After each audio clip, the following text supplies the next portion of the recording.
Piu, piu, entah.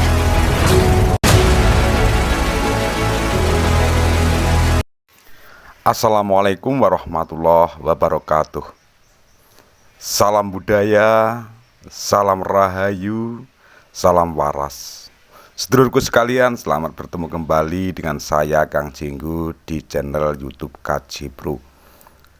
Bagaimana kita akan melanjutkan dongeng-dongeng kita, cerita kisah teladan. Nah, ini kita akan menceritakan tentang Yazid yang buta di alam barzakh.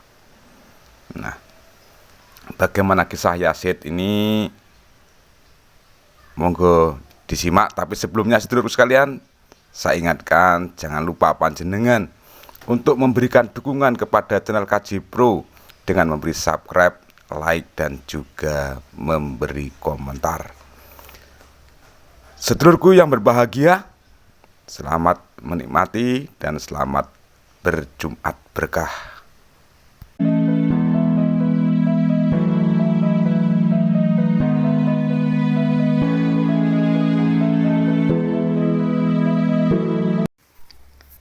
Pada zaman dahulu, pada masa pemerintahan Khalifah Utsman bin Affan, terdapat salah seorang ulama besar bernama Syekh Abdurrahman. Di suatu malam, setelah melaksanakan sholat tahajud di masjid, Syekh Abdurrahman ini tertidur. Dalam tidurnya, tiba-tiba ia bermimpi bertemu dengan Yazid, yang merupakan tetangganya sendiri yang baru saja meninggal dunia 7 hari kemarin. Yazid adalah orang yang tergolong kaya. Tanahnya ada di mana-mana. Namun ia sangat taat dalam menjalankan perintah agama. Taat sholat 5 waktu dan juga kerap kali berpuasa dan senang bersedekah. Meskipun Yazid ini tergolong orang yang taat beribadah, akan tetapi dalam mimpinya Syekh Abdurrahman melihat Yazid mendapat siksaan yang amat pedih dan kedua matanya menjadi buta.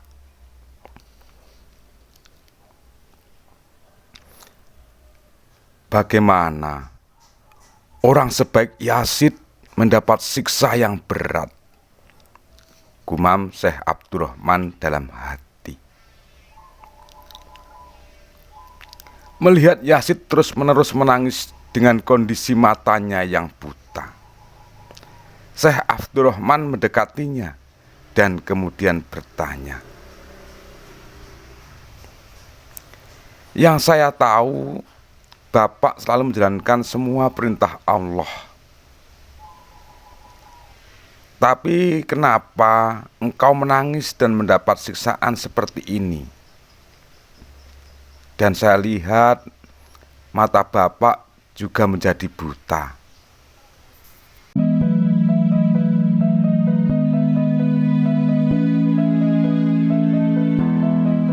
Mendapat pertanyaan itu, Yazid kemudian bercerita tentang perbuatannya di masa hidup.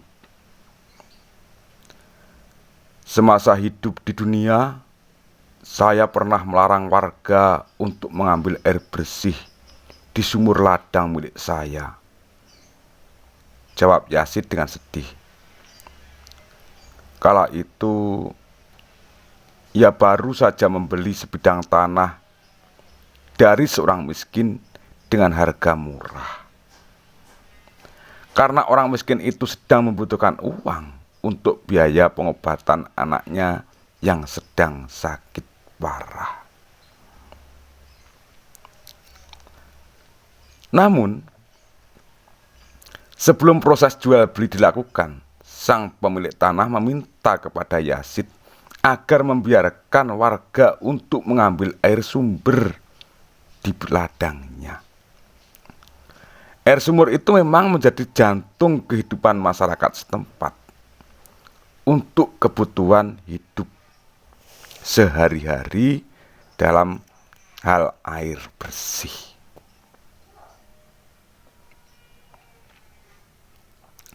Satu bulan berlalu, Yazid masih memperbolehkan warga untuk mengambil air di ladang miliknya.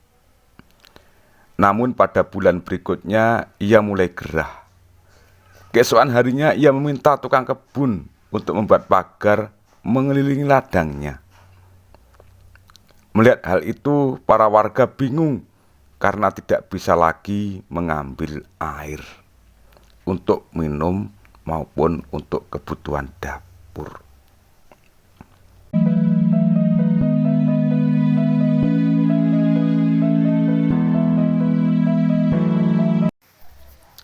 Sejak saat itu warga mulai kelaparan. Banyak tanaman mereka yang rusak akibat kekurangan air. Akhirnya warga mengambil air ke tempat yang lebih jauh. Itulah sebabnya saya mendapat siksa dan dibutakan di alam barzakh ini, ujar Yazid kepada Syekh Abdurrahman di dalam mimpinya.